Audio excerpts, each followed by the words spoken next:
اليوم تكشف لنا قصة صادمة عن جانب مظلم حاول الكثيرون دفنه. هذه الفتاة التي تعاني من إعاقة جزئية لم يكن وجودها في تلك الجزيرة مجرد صدفة، بل كان جزءاً من لعبة خبيثة استخدمها إبستين كستار نظيف ليخفي خلفه أعمق القذارة التي جرت هناك. ولأول مرة تخرج هذه الفتاة لتتحدث وتكشف لنا الحقيقة التي حاولوا إخفاءها عن العالم. تابعوا معنا هذا الفيديو الصادم الذي سيكشف الكثير.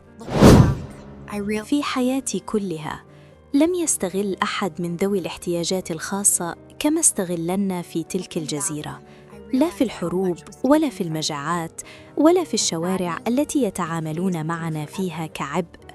لم أرى شيئاً يشبه ما فعله بنا إبستين ومن حوله. كنت أظن أن إعاقتي ستجعل العالم أرحم بي، لكن هناك فهمت أن الإعاقة ليست في الساق المشلولة، بل في القلوب التي غمرتها السلطة والمال حتى فقدت إنسانيتها. تمنيت لو أنني مت قبل تلك الرحلة. تمنيت أن يكون شللي هو آخر ما يمكن أن يؤلمني، لكن الجزيرة كشفت لي أن هناك ألماً لا يستطيع أي جسد مهما كان ضعيفاً احتماله. وصلت إلى الجزيرة بدعوة من مؤسسة خيرية، مؤسسة لها موقع رسمي، شركاء عالميون، وخطاب متقن يعدنا بفرصة حقيقية لحياة أفضل. لم يكن الأمر يبدو كمصيدة، بل كبوابة نجاة.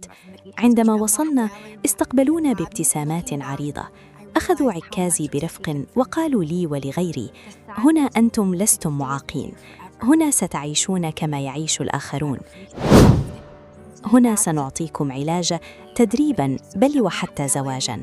أشخاص على كراسي متحركة، فاقدو بصر، مبتورو أطراف. كنا نبكي من الفرح. لأول مرة شعرنا أن أحداً يريد لنا حياة تشبه حياة الناس. في ذلك اليوم صدقنا أنني وصلنا إلى الجنة، لكن الجنة كانت قناعاً محكماً يخفي وراءه واحدة من أبشع الحقائق التي يمكن أن يسمعها بشر. لم نكن ضيوفاً ولا مشروعاً خيرياً ولا بشراً يريد أحد مساعدتنا. بعد أيام قليلة فقط اكتشفنا أننا كنا جزءاً من تجربة قذرة لم يكن ليخطر مثلها على قلب شيطان. وأقسم لكم أن من أبشع ما رأيته هناك كان رغبة بعض الضيوف وبينهم إبستين نفسه في إقامة حفلات لا أخلاقية مع الفتيات ذوات الإعاقات. كانوا يبحثون عن تجربة مختلفة، عن شيء غريب نادر وغير مألوف، وكأننا كائنات يتم اختبار ردود أفعالها، لا بشراً نعيش ونشعر. في الأيام الأولى كنا مجموعة كبيرة من ذوي الاحتياجات الخاصة، أعمار وجنسيات وإعاقات مختلفة، لكننا جميعاً كنا نعيش الإيقاع نفسه. نستيقظ على محاضرات عن القوة، وعن كيف يمكن للعجز أن يتحول إلى نجاح، وعن أن مستقبلنا سيبنى هنا بأيدينا. كانوا يجلسون معنا بطريقة مدروسة، كلماتهم محسوبة، ابتساماتهم جاهزة، والأطباء يتحركون بخفة كما لو أنهم ممثلون في إعلان مثالي للعناية الإنسانية. والحقيقة أننا كنا نصدق. الجزيرة جميلة بشكل مبالغ فيه، حدائق ممتدة، مباني بيضاء، غرف مجهزة بتقنيات لم أرى مثلها في المستشفيات الحكومية التي عالجت فيها نصف عمري. حتى الكراسي المتحركة كانت متطورة لدرجة أن بعضنا ظن أنهم يجربون علينا أجهزة حديثة ستعرض في الأسواق لاحقاً. ولأول مرة في حياتي لم أحتج إلى طلب المساعدة. كانت الأدوات مصممة بدقة تناسب كل احتياجي، لدرجة أنني بدأت أقول لنفسي: هل يمكن فعلاً أن يكون هذا هو المكان الذي سأبدأ فيه حياتي من جديد؟ لكن بالتدريج بدأت هناك تفاصيل صغيرة تزعجني، أمور لا تفهمها فوراً لكنها تبقى في ذهنك. رجال في منتصف الأربعينات يدخلون إلى الأقسام الخاصة بالفتيات المعاقات ويخرجون منها، وفي عيونهم شيء لا يشبه الرحمة ولا العمل الخيري. كنت أنظر إليهم وأتساءل بصوت مكتوم داخل رأسي: ما الذي يجعل رجلاً كهذا يقضي ساعات مع فتاة بالكاد تستطيع التحكم بحركتها؟ ما الذي يبحثون عنه؟ وأي برنامج دعم يحتاج كل هذا الوقت خلف الأبواب المغلقة؟ وكلما سألت نفسي شعرت أن الإجابة ليست بريئة. حينها بدأت أعيد التفكير في كل شيء. لماذا هذه الفخامة؟ لماذا كل هذا العزل؟ لماذا لا يوجد أي اتصال مع العالم الخارجي رغم أن المنظمة تدعي أنها تعمل بشفافية؟ كنت أراقب المكان أكثر. ممرات محددة نمنع من الدخول إليها، مجموعات معينة من الرجال يظهرون فقط في ساعات الليل، وأسماء لرجال لم يكونوا ينتمون لأي منظمة خيرية بل إلى طبقة أخرى تماماً. لكن الليلة التي غيرت كل شيء كانت أمسية قالوا إنها احتفال لنا. جمعونا في قاعة كبيرة، زينوا المكان وكأننا في حفل تخرج. موسيقى هادئة، شموع، ورائحة عطر لا تشبه الاحتفالات الخيرية. وعندما دخل بعض الضيوف فهمت فوراً أن هذا الاحتفال ليس لنا، ولا لأجل دمجنا في المجتمع، ولا حتى لأجل إسعادنا. كانت نظراتهم كافية لأفهم أنهم يريدون شيئاً منحرفاً عن كل ما قيل لنا، شيئاً غير مفهوم وغير منطقي وغير مقبول في أي مجتمع أو عقل. في تلك اللحظة فقط سقط آخر خيط من الوهم. كل شيء كان غريباً لدرجة تشعرك أن العالم يميل نحو الجنون.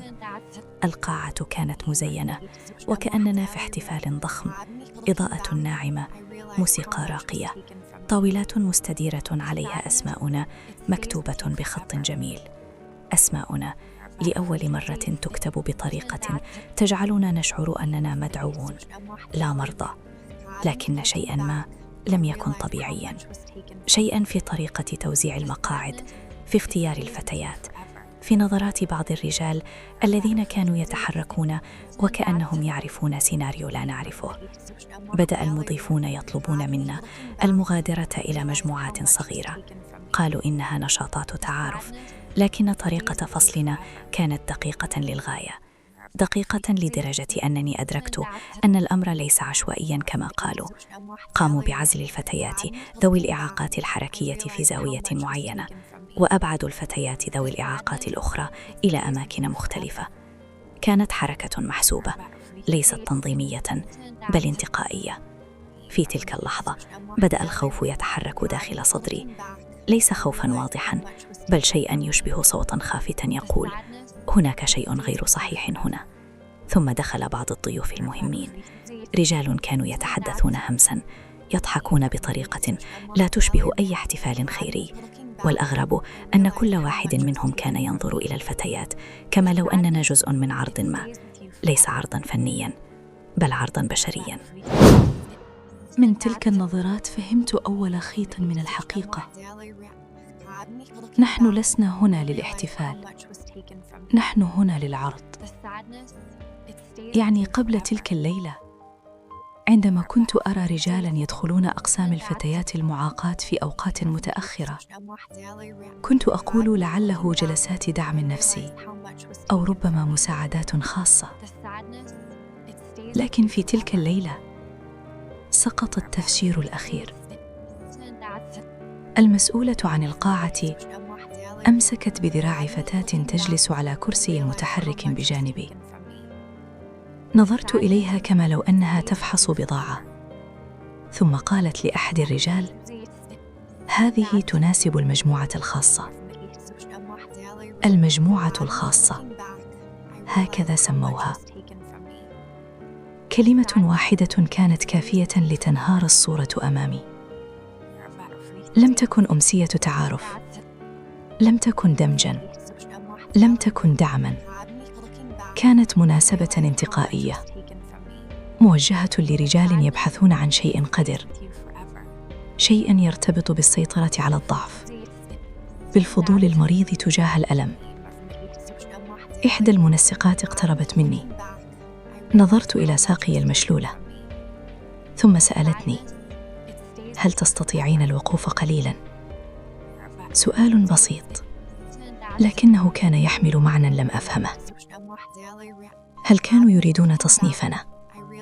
يريدون معرفة حدود حركتنا، مدى استقلاليتنا، أي نوع منا يناسب أي ضيف؟